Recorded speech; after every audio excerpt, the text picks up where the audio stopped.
নমস্কাৰ। কৰ্মচাৰী আৰু পেঞ্চনাৰে ডিচেম্বৰ মাহত জানিবলগীয়া তিনিটা অত্যন্ত গুৰুত্বপূৰ্ণ খবৰ। প্ৰথম খবৰটো হৈছে যে অৰুণোদয় আঁচনি লাভ কৰা চৰকাৰী কৰ্মচাৰীসকলৰ নাম প্ৰকাশ কৰিছিলে।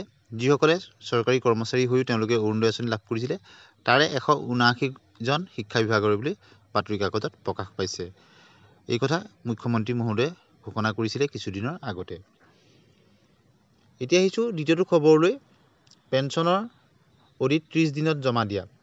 শিক্ষক কৰ্মচাৰীসকলৰ কাৰণে যি বিশেষতঃ মাধ্যমিক পৰ্যায়ৰ প্ৰধানসকলৰ অডিটৰ ক্ষেত্ৰত যথেষ্ট সময় লাগে, তাৰ কাৰণে তেওঁলোকে পেঞ্চন পোৱাত অসুবিধা হয়। সেইকাৰণে 30 দিনৰ ভিতৰত যাতে অডিট দিয়া হয়, তাৰ কাৰণে হিচাপ পৰীক্ষকলৈ এটা নিৰ্দেশনা প্ৰেৰণ কৰা হৈছে। এই এটা অত্যন্ত ভাল খবৰ। অতি সোনকালে তেওঁলোকে অডিট দিয়াৰ পিছতে ৰেগুলাৰ পেঞ্চন লাভ কৰিব।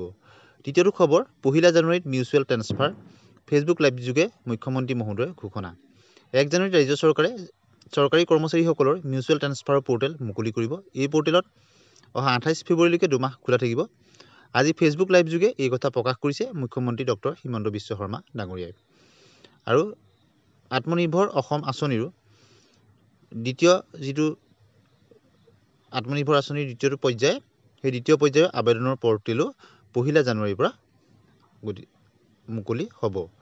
গতিকে এই কথাও তেখেতে ফেচবুক লাইভ যোগে মুখ্যমন্ত্ৰী মহোদয়ে অৱগত কৰিছে। গতিকে 1 জানুৱাৰীতে এই দুটা ভাল খবৰ। আৰু লখিমপুৰ কেবিনেটত কৰ্মচাৰীসকলৰ যি দুৰ্ঘটনাজনিত বীমা বা অন্যান্য ধৰণৰ ইঞ্চুৰেঞ্চৰ কথা ঘোষণা কৰা হৈছিলে, তাক লৈ মুখ্যমন্ত্ৰী মহোদয়ে ঘোষণা কৰিছে। গতিকে এটা অত্যন্ত ভাল খবৰ।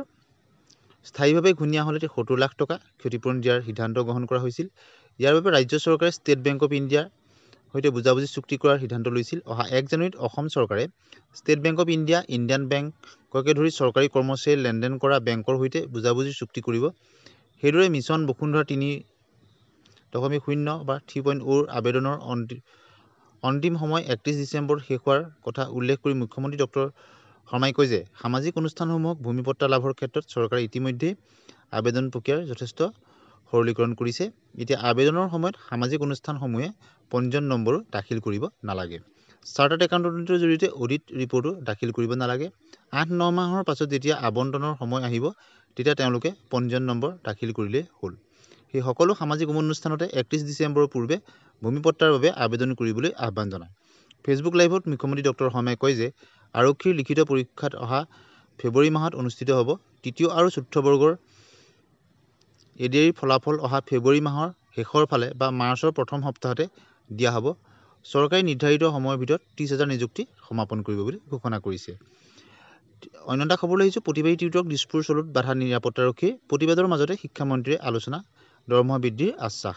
গতিকে টিউটৰসকলৰ কাৰণে তেওঁলোকে যি প্ৰতিবাদী কাৰ্যসূচী লৈছিল, তাৰ মাজতে শিক্ষকৰ তেওঁলোকৰ প্ৰতিনিধিৰ লগত শিক্ষামন্ত্ৰী মহোদয়ে আলোচনা কৰে আৰু সেই আলোচনাত দৰমহা বৃদ্ধিৰ আশ্বাস প্ৰদান কৰিছে।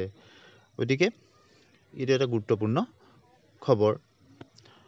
টিউটৰসকলে দীৰ্ঘদিন ধৰি তেওঁলোকক ৰেগুলাৰ শিক্ষকসকলে যেনেদৰে নিয়মীয়া শিক্ষকসকলে সুবিধাখিনি পায়, তেনেধৰণৰ সুবিধা দিবৰ কাৰণে তেওঁলোকে দীৰ্ঘদিন ধৰি তেওঁলোকে জনাই আহিছে। আৰু অৱশেষত শিক্ষামন্ত্ৰী মহোদয়ৰ লগত শিক্ষক প্ৰতিনিধিসকলৰ, টিউটৰ প্ৰতিনিধিসকলৰ এক আলোচনা মিলিত হয় আৰু দৰমহা বৃদ্ধিৰ আশ্বাস প্ৰদান কৰিছে। ধন্যবাদ।